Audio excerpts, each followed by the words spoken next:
So welcome, good morning, good afternoon, depending on which part of the world you are in. My name is Bryan Lacey, and it's great to be joined today by Stephan Putz. We're going to talk through what has been an epic week, a historic week, not just for Oktagon, but for German MMA as well. That's right. Last weekend, Oktagon 33 went down live from Frankfurt, a sold-out audience in the Festhall Arena. It was phenomenal. The atmosphere was pretty much just spine tingling to see the reaction of the German fans, the Frankfurt fans for their fighters. And one of them who I'm very, very, very happy to be joined by is, in fact, I need to do this. Let's make it a bit more dramatic. Wait there. Let's go. Yeah, we need to do this, Stephan. We need to do this. We welcome T800 himself, Stephan Putz. How are you, my friend? Thank you. Thank you very much. My pleasure to be in your podcast. It's a pleasure to have you as well.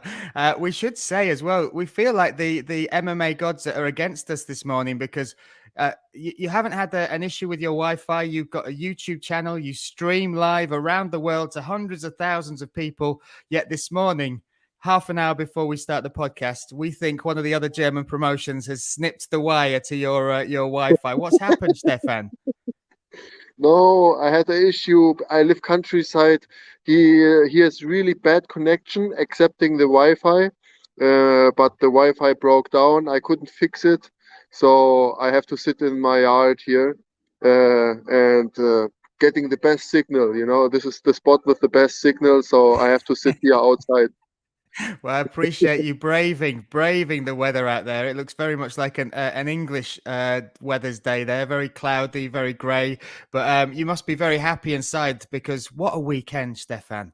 I mean, I just want to get your thoughts on what happened this weekend. Not just your win, but just for German MMA, an event like that, 9,800 people. Sum it up. Yeah, it was like a sick experience for me. It was like I was overwhelmed like by the atmosphere and everything. It was like in the city where we normally train. We're not used to this that we fight in our city. Like normally we fly somewhere, then we have fight week. Yeah, you spend like your time in like a fight bubble somewhere else. But this time was different, and yeah, it was awesome experience. And I think this is just the beginning. And have you fought in, because that was the first MMA event in Frankfurt, so you've never fought in the city where you train, where you have all your training partners, where you've built a huge fan base. Is that right? Yes, that's right. I fought Wow. once in Darmstadt, but it's not Frankfurt. It's different. And I used to fight kickboxing in Hanau, but it was never, of course, like on this level, like with that amount of people, like at a place like Festhalle Frankfurt. It's a historic place. Yeah, it's really a nice opportunity. What Octagon created there. Uh, and just tell us what it was like before you made the walk, because your and Christian Eckerlin's walk was just ridiculous as far as the fan response, the noise. Now you walked after Christian, so did you hear the crowd for him? Could you hear that where you were warming up? Yes, yes, for sure. I was downstairs warming up for my fight, and of course you listen how the audience reacts, and it was crazy. Seriously, I never witnessed something like this when we fought at a venue. Um, for Awesome us as experience, seriously. Sorry, for us as well, stood in the arena. It was, I mean, the atmosphere was great all night long. I was so impressed with how intelligent the German fans are, the MMA fans. They really understood the different facets of mixed martial arts. But when you guys walked out, the level of energy just went to a it was ridiculous. I mean, I was with Frank Mir, UFC legend, Hall of Mhm. Famer, two-time heavyweight world champion, and he just looked at me and went, "Wow, wow!" And that's from somebody of his level who's fought around the world. Yes, That's crazy, right? yes, that's crazy for sure. Yeah, it like as I said, it was crazy. When I stepped in, there were so much people like recording with smartphones. It was packed. Um, You see it also in the videos, like the walk-in. Yeah, it was just electrifying. And as far as the actual fight as well, because it's a very different preparation for this fight that you've had for other opponents, because you were coaches side by side with Martin Yes. Svada all the way through, and you had to think about. I mean, it was great atmosphere. I was there, luckily enough to be there for one of the episodes being filmed, and it was a great atmosphere. There was lots of little jibes about each other, and in in good spirit, in good sportsmanship, and with a good sense of humor. Was it weird sort of training to fight a guy that you were spending so much time with? Mm, I answered that question a lot of times before, and honestly, I have to say it wasn't weird. I have been in a lot of sports, and you often know other athletes you compete with. Okay, in fighting, it's a bit different because you try to knock each other out or to finish each other. So it's different whether you play tennis, golf, or you fight each other. Um, but I think it's all about being professional. Like we have the same goal. We both want to win. We both want to promote the sport, and we both want to bring more people to the sport. And so we have a goal together as athletes. And okay, we compete in the end against each other, but everybody could see, I think, that in the fight, when this fight started, it got serious, like because we both want to dominate, want to win our fights, but in the end, it's all about sportsmanship. Like I won the fight. Martin is 100% sportsman, and he knows he made so much fights. He fought all around the world. Yes, so it was no problem. It was just another fight on with a like a special venue with a lot of people and with a huge progress for our beautiful sport. Um, Obviously, you've had amazing success around the world. You've had those 14 world titles. That it's just a ridiculous amount, especially when you look at where you've won those world titles and who against. It's a fantastic career. Where does this rank in all the moments throughout your career? Where does this moment, where does that win, where does being in the Festhal in your home, well, your adopted home of Frankfurt, where does this rank amongst all of those accolades? Yeah, of course, it's something special. This fight, this venue, also the time now. I can feel like it changes. The sport becomes more bigger, more well known. People start to accept the sport. Yeah, it's nice to be part of this and to play a role as an athlete in these times to make the sport more popular. Of course, every fight is something special for. It's like an experience you share with your team, with the people help you to get better, and also the opponents. And if you spectate it from a certain level, that you have only like maybe 30 moments like this in total, 30, 40 moments like in the career, it's a really rare moment. So I try always to enjoy these rare moments because there are not so much in life. And let's talk about the performance as well in the cage, because it was an outstanding performance against like, if people don't know Martin Zavada, and they should, against a super dangerous, a super experienced opponent, a very highly motivated opponent for this fight in particular, to do what you did, to control on the ground, to continuously get the mount position. It was so well executed, that game plan. How happy were you with your performance after, when you look back at it? Yes, of course, I come always to finish opponents, but Martin is a very rough and hard guy. He's hard to finish, and yeah, most of the people don't know him because he's from the old times and he's not so present on the social media. But who is following his career? He fought a lot of good guys, and if he would have fought or started the sport in a different time, like now, he would be really famous because yeah, he's like a pioneer of the sport, and he has serious punching power. He's a good striker. He has a good feeling. He puts combinations together, and he has a lot of experience. I think what is the most dangerous aspect, considering him as a fighter. And he's a complete athlete with a lot of experience, and so in our opinion, the opinion of my team and me was the best way to take him down. And it's not easy to take him down because he has a good defense wrestling. You saw it in his last KSW fight. Yeah. He stopped some good takedown attempts, and he punishes opponent for trying to take him down. And so you have to work on the timing of the takedowns, put everything together, and yeah, it worked good out. And yes, I'm satisfied with the performance.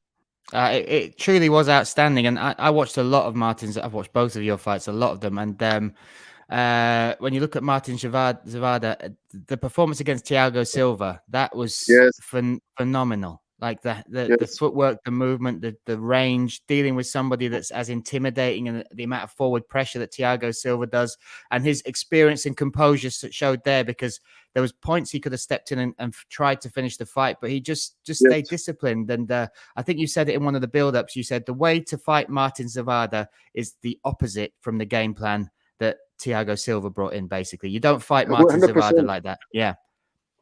No, exactly. Yeah, my details in my mind were: don't stand in front of him, use your range, don't let him in his range. You have to implement wrestling and be dangerous for your wrestling at any moment, and that are the keys to dominate Martin. And uh, he's a fighter; he needs space. So you have to pressure him. You have to keep the pace high. You have to press him. You have to push him. He has quite good condition. He has a lot of experience in 3 and 5 round fights, and so yeah, that's very important. And this aspect showed also how important it is to have a proper game plan, in my opinion. I got a lot of messages that my fight is boring or my fighting style is boring, but in the end, it's not smart to fight people in their strong aspects. Like why I should do a kickboxing fight against a very good puncher who has good kickboxing and good boxing. Yeah, crazy. I bet you got Yes, all those. I bet you got all those comments from people that have never fought before as well. They'll all be comments from yes, of people who course not. really Of course understand, not. and they'll be like, stand up with the Yes, guy. Have you seen yes, how I hard know. he knocks elephants out? He's King Kong. Yes, yes, and yeah, he punches hard, and you can see in all his fights he dropped people. Like, how often did you see that Thiago Silva got dropped? Yes, 3, 4, 5 Yes, times. There was one point where he yes, wasn't maybe. dropped, but he was staggering around the cage. So, Yes, exactly. yeah, yeah. So yeah, But listen, those are people that don't know the game. They honestly don't, because, and I was sat with Frank Mir, who is one of the best grapplers in the game, and he was so hmm impressed with the way you continuously pass guard. Your control of each position to gain that position was outstanding. So don't listen to them. Listen to former two-time heavyweight world champion Frank Mir. Okay. I do. Thank you, thank you. Yeah, Look, yes. so, go Sorry. on. Yes. No, after you, my friend. After you. We knew also that he has a tricky body. Like he elevates his knees very good, so it's not so easy to pass his guard. Not to risk to make him stand up again, and he pops up right away. So his scramble is not bad. That was another point why I tried to drain him out on the floor. No, and it was executed brilliantly as well, and that showed your experience and your level. The other thing I want to talk to you about, because you got to experience each other in the cage, but you also stood opposite each other as coaches. Now, I Yes. was so impressed with both of you about how you got the best out of your fighters. Very different styles of coaching between you, but with fighters that you don't know or haven't got a relationship with, that Octagon Challenge experience was fascinating for me, because I got to see how and especially when the drills you were doing in MMA Spirit with your team, you're very technical, you're very philosophical, but you lead by example. And that's what I think inspired a lot of the fighters. When you're doing the rounds with him, when you're doing the cage wrestling, you're in there. You're not just stood at the side. And the same with Martin Zavada. They were in there drilling with the guys. Now, how was that? How was the whole coaching experience, and especially coaching on TV for you? As a, I don't know, as an experience in your career. Yeah, this was the first time that I did like a show like this, and it was a very nice experience because you all the time confronted with this atmosphere of challenge. And I mean, every week another guy of your fighters is fighting against the other guy from the other team, and you constantly in this atmosphere of competition. And this what I really like because when you're not visiting so much fight shows, for example, you're overwhelmed by the adrenaline and everything you get when people from your team fight. It's much worse than when you fight by yourself. When you fight a fight, it's different Yeah. because you can't help, you can't say stuff, and you have to hope that they listen. And so I was the whole time confronted with this atmosphere, and it was pretty nice. And also, I like to teach because teaching is very you repeat all the time aspects, details, technical details you can use for yourself. So it's like learning by showing other Yeah. people. And it's also a very nice feeling to see when people start to trust in techniques and use your techniques or your point of view. And yeah, it's a very nice process. You were great at it as well, and obviously the final saw one of Martin Zavada's team and one of your team go head to Yes, head together. What a fight as well between the two, Hassan yes, Shaban and Salim good Topuz. fight. It was phenomenal. Shaban looked great rounds 1 and 2, but Topuz just kept making small adjustments that brought him further and further into the fight. And the final 3 rounds, I'm not sure if you got to watch it or you could see it when it was happening. I saw it in the replay. I saw it in the Right. replay. It was so impressive, and that was a sign for me as well when you're looking at young talent in Germany and just how good the area is. I know it's Austria and Germany, but how good the potential is for German MMA. If you just look at that fight and those two fighters, it's really exciting, right? Yes, 100%. They both really come to fight. What I really liked, you could see it in the challenge. Who really comes to fight or who not comes to fight. Yeah, Who is ready to leave it in the cage. And Hassan and Selim definitely both were two athletes who really show up to fight. And they have also a smart fight IQ combined with a very good dose of aggression.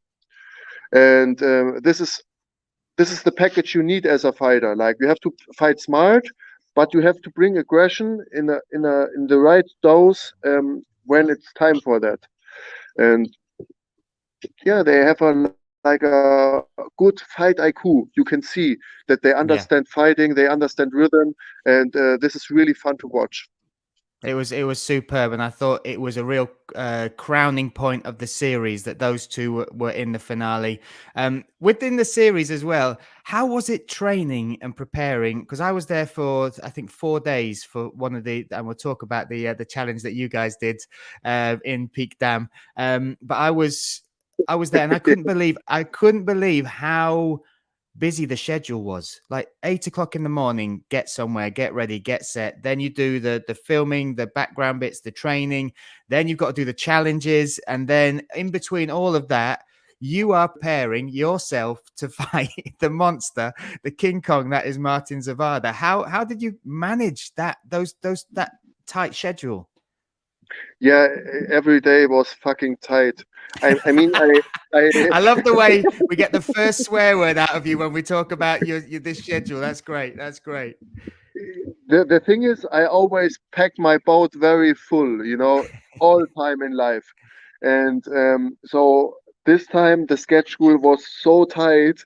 I mean, I have to get up every morning, get out with my dogs. I have 4 dogs, Yeah. and prepare food, get ready, go to train, do all the media stuff, record, do training for the team, train again, And then at one point, because I'm working also as a nutritionist, so I have clients who write the whole time and say, hey, can you help me? I have this question. I have this question.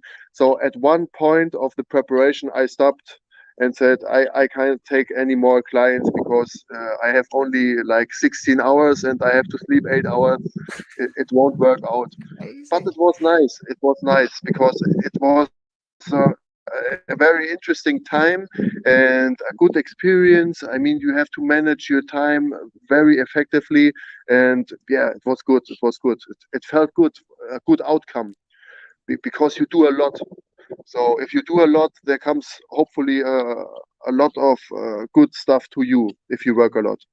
Yeah, and I thought the show looked great. The dynamics of the show, the drama, everything that happened in between was fantastic. And then the moment that I was there for the 4 days, I got a phone call off Pavel, and he said to me, Pavel Neruda, who is one of the Mhm. two, the dynamic duo that lead Oktagon all around the world now, which is great. He phoned me and he said, "Do you remember you?" Because I talked to him about doing a stand-up challenge with fighters. So he Yes. phoned me and he said to me, "We're going to do the stand-up comic challenge with the fighters, with the coaches." And I was like, "Okay, great. How long? What, in 2 months, in 3 months, 6 months? Which season are we talking about?" He said, "No, we're going to do it next week." And I was like, "What?" He said, "Yeah, we think we can do this." So they told me, they said, "You guys didn't know what was happening, and that you would just get told to come to a venue. We would organize setting it up, getting an audience." And then I said to them, "How long will you have to write your material to deliver this comedy set?" And I thought they'd give you half a day maybe. It was It just was over one an hour. hour. 1 hour. Now Yes. I've done comedy for 17 years, Stephan, and watching you guys get up there and get the reaction you got with all your different styles, your different type of material, it made me so sick because I try really hard to write material quick. Like, it takes me a long time, but you Yes. guys, you smashed it, absolutely smashed it. I mean, how was that as an experience? How nervous were you?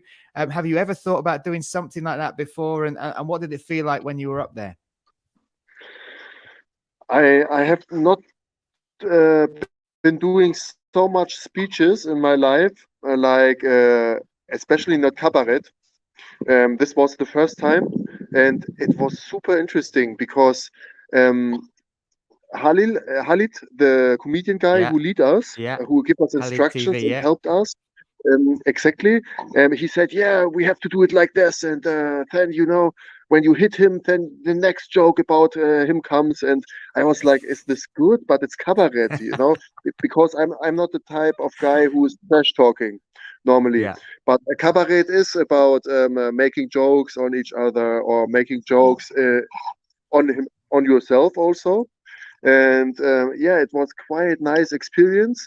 I was super nervous before because I had like a paper with some words written down so that I can follow and not losing my storyline. And but it worked out. It got like a self dynamic. It was just running yeah, and yeah. it worked. And as soon as the people watching you start to react, it's like a boost. It helps you. If they wouldn't have React, it would yeah, it would be much more difficult, I think. But Uh, they were really nice. They were laughing a lot. They were applauding, and yeah, so it felt easy. it was so interesting to watch because you were all we call it thrown in the deep end, where you just have to sink or swim, and all of you, every single one of you, delivered. And I remember looking at you, and I was doing the light to let you know how much time you had left. And there was a point where Christian Eckelin sat down on the stage, and I thought, he looks great. That's really relaxed. Like, how cool is he looking up there, just sitting down, telling his jokes? And I spoke to him afterwards, and he said, "I sat down because I was doing this. I was literally shaking." He said, "So I had to sit down to stop me shaking." But it really didn't show. As far as making that walk and making the walk to the cage, which one scared you most? Definitely for the cabaret. Really? Yes, for sure, for sure. I mean, fighting is you get used to it. If I compare my fight now to the fight to my first MMA fight, I did kickboxing before.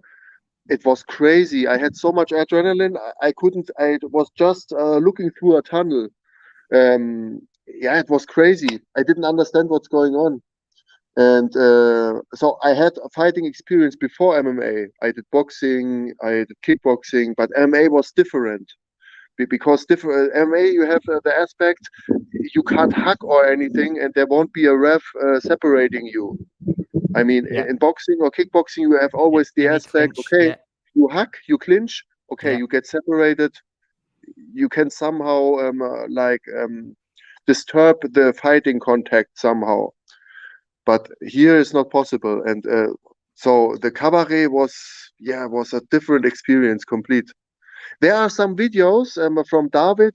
For David, it was also crazy. Martin Yeah. also, but Martin didn't show it so much. Yeah. But David was also like, "What the fuck was? What is this? What is this?" He started to do shadow boxing. He started to do Really? shadow boxing. Yes, and Oh then he went out and wow. he was like, "What the fuck?" But Oh, when you in, amazing. you in. It's like water. Yeah, exactly. Yes. And it is that thing that the You, crowd were great. Go on, carry on. you can compare it if you go into the in the shark cage. Before you're so excited, but when you're in, it's okay because it's Yeah. silent. Yeah. It's Yeah. silent and it starts, and you're part of it. Yeah. It was amazing though, because I should let people know as well. It wasn't just an audience of people that we know. So it wasn't a whole friendly audience. We brought people in that weren't Yes, known. So it was strangers, and we also did it. We did it in Peak Dam in the middle of the red light district in yes, Frankfurt, but at 10 o'clock in the morning. So yes. it's that we gave you the worst time to do comedy. No one was drinking. There wasn't anybody relaxed and doing this. We had the strangest setup, and Peak Dam is legendary now. And when you speak to Max Kogan next time, I need a jumper. I need a Peak Dam jumper because Yes. Pavel's been walking around in his, and I'm very jealous. But to do what you guys did in the setting you did, it was phenomenal. Absolutely phenomenal. So I tilt my cap to you in that respect as well. Thank you, Uh, Bryan. no problem. Let's talk a little bit about I suppose from your perspective, because I love the way you talk about fights. I love your journey in fighting as well, the career you've carved for yourself. But one thing that really caught me on one of the build-up videos, and I've seen it in your fights as well. I mean, you're so articulate. You're extremely intelligent. You are a student of life as well as martial arts. But when you fight, and your coach Mohammed talked about it in the video, he said there's something within you, and he said it's not something you can train, but it's something in you that where there is no quit, where even in the worst positions, even when you're covered in your own blood and there looks like there's no way out, you find a way to get out, or there's just nothing that breaks in you. Where does that come from? Where does that side of your mentality to life and fighting, where's it born? Where's that seed grown from? Mm, I think I in a lot of I'm a low starter. I'm a low starter in fights, and I had a lot of fights. I start and I lose the first 1 or 2 rounds. I did a lot of title fights, so I had always 5 rounds in most of my fights, and I think it's an attitude got trained or evolved. I'm not sure, but I'm not the type of person who likes to quit or to say, no, I don't like this. I don't want, I can't make it. This is not a part of my personality. I always try, and if I'm not making it, I try to do it again. I try to do it again. I think it should be an attitude, and this really helps me to be durable and to reach my goal. It's intriguing to watch, because it is again one of those things that you've either got it inside you or you haven't. I'm sure you've seen it in some fighters that you coach and you train in the gym. They might be absolute warriors, but there's moments in the fight where that switch isn't there. Whereas you have used that to such, and you talk about the title fights to gain those 14 world titles. But you said your next step, and the goal has not changed, is the 15th world title, which is the Yes, light heavyweight championship in Oktagon, right? Now, for sure. obviously, after the fight, there was another Terminator that stepped inside the cage with you, Carlos Vimola. That's what I mean. I'm just thinking about the promotion of that fight, the way it looks, hearing the Terminator walk twice in one fight back to back. Yes. It sounds crazy, right? How much does that excite you as a fighter? And what do you think of Carlos Vimola as an athlete? Because he is arguably the biggest star in Oktagon, and now he's the one calling you out, which is exciting. Yes, for sure. There's a story behind. Carlos was fighting at the other promotion in Czechia, and I made a video to him that there can only be one Terminator. That was 2018 or 19, Wow. if I'm right. And I never liked the normal trash talk to promote a fight. I like to build a story behind. And so we made a video for it that I see in a mirror in like a basement somewhere. I walk as the Terminator, and I see in the mirror how Carlos Imola won his fight. And so I got angry in the video because, in my opinion, there's only one Terminator.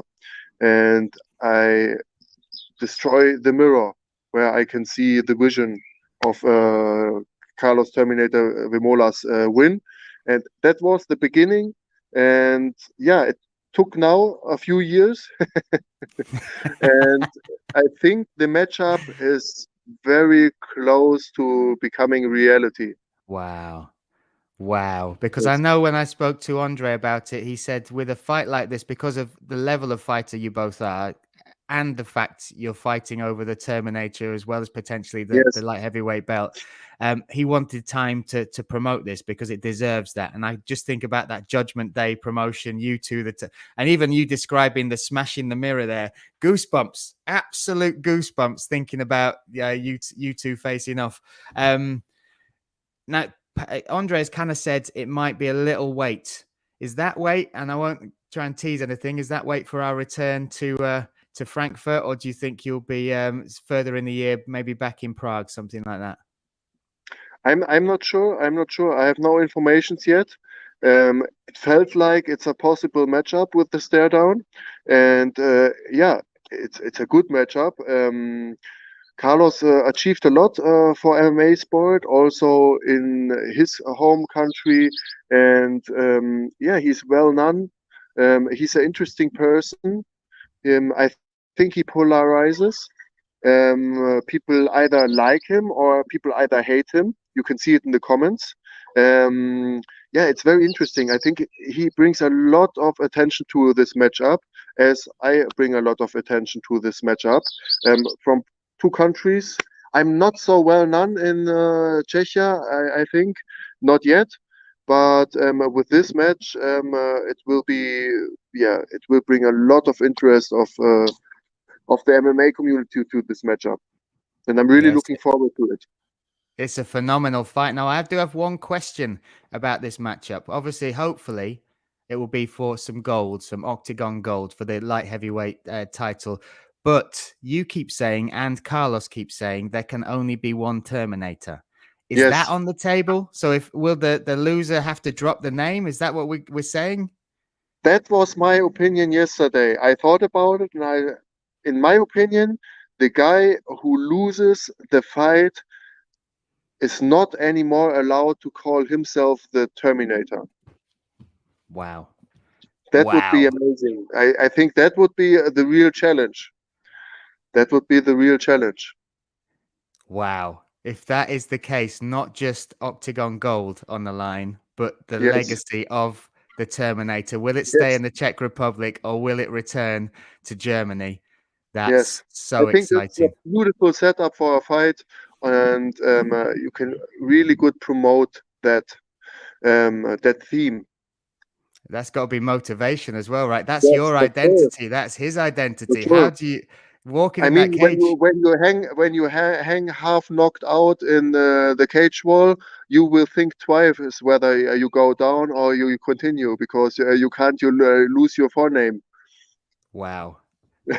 That sold the fight. Take my money right now. That's an unbelievable bit of promotion for what I think will be potentially the biggest fight in Oktagon history.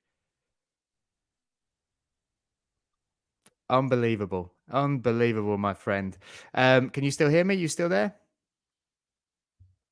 Oh, we might have a little issue with the stream with Steph. Look at that. I think that's because of such a good promo. I think we've broken the stream. I said, I hope Carlos is agreeing to that challenge. Can you hear me now? Sorry, Stephan. We just lost the signal a little bit there. You hear said me? you hope. Yeah, I've got you now. You said Bryan? you hope. Yeah, can you hear me? Yes, I hear you. Okay. And you said you hope Carlos agrees to those terms, right? Yes. So at the end of the fight, you would not just get the belt. I hear you, Bryan. We're having fun with the Wi-Fi. Stephan, I'll just pull you out. Let me just see if we can bring him back in and tidy that stream up a little bit. I think we've got a little bit of a lag, Stephan. Would you be able to log back in? So I'll take you out and we'll log back in and then we'll close this off. So Stephan Putz there, dropping absolute promotional gold there for what could be the biggest fight in Oktagon history. Not just for, you know, the gold, the belt, but for the name, the legacy of Terminator. Let's see if we can bring Stephan back in.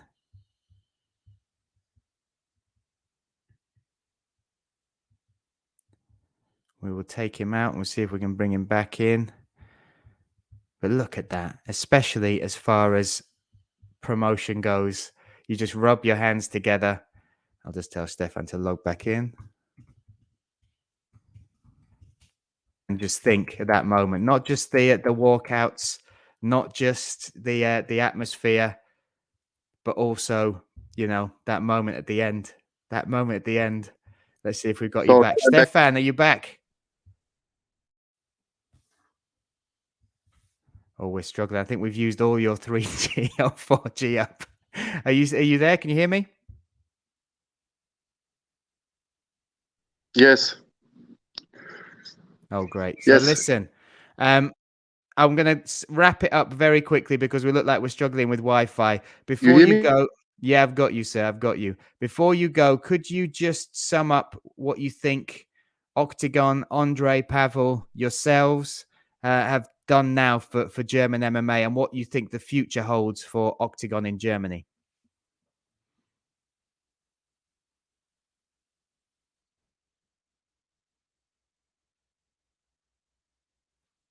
It's not going to happen, is it? It's not going to happen. We've done so well. We've done so well with trying to balance this on 4G. I'm just taking Stephan out one more time. Balance this on 4G to hold the interview like that. But so impressed with Stephan throughout the Oktagon Challenge series. If you had seen the way he interacted with every single one of his fighters he knew well, fighters he had never trained with before, the way he motivated him and Christian Ekelin, the way they motivated, the way they built their team. It was absolutely amazing to watch. And then obviously, here we go. We're going again. We will try one more. On my roof, I think he has better connection. There's better. You're on the roof. How did you just like Spider-Man climb up the wall? Yeah. Oh, we're going to struggle. We are going to struggle. So I think we'll have to close this off. I think it's going to happen. The Terminator is going to get terminated on the live stream. Stephan, can you hear me one more time?